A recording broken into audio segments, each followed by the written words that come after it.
مفاجأة. نعم، في حالة فوزه ستكون مفاجأة كبيرة بالنسبة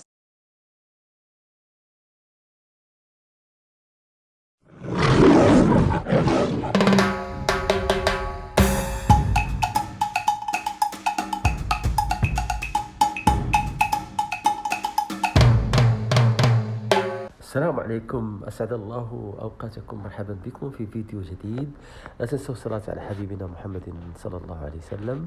إليكم ملخص مباراة ريال مدريد ومانشستر سيتي في الإياب. حققت ريال مدريد أمس فوزا كبيرا على مانشستر سيتي بنتيجة 3 أهداف مقابل هدف واحد في إياب الملحق الفاصل، مؤهل لثمن نهائي دوري أبطال أوروبا ليحسم تأهله بعد تفوقه في مجموع المباراتين 6-3.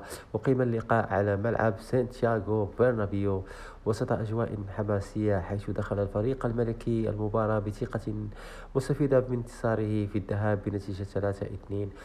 قاد اللقاء تحكيميا الحكم الروماني ستيفان، وشهد حضور جماهير كبير دعم ريال مدريد بقوة طوال المباراة. بدأ ريال مدريد بقوة حيث سجل مبكرا في الدقيقة 4، مما منحه دفعة معنوية كبيرة. استمر ضغط الريال وتمكن من تعزيز تقدمه قبل نهاية الشوط الأول ليخرج متفوقا 2-0 في الشوط الثاني. واصل الملكي هيمنته وسجل الهدف الثاني عبر هجمة مرتدة سريعة قبل أن يقلص مانشستر سيتي الفارق في الدقائق الأخيرة بهدف شرفي من ركلة ثابتة.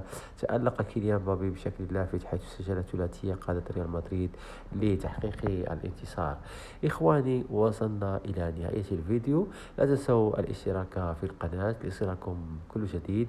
دمتم في رعاية الله وحفظه. السلام عليكم ورحمة الله تعالى وبركاته.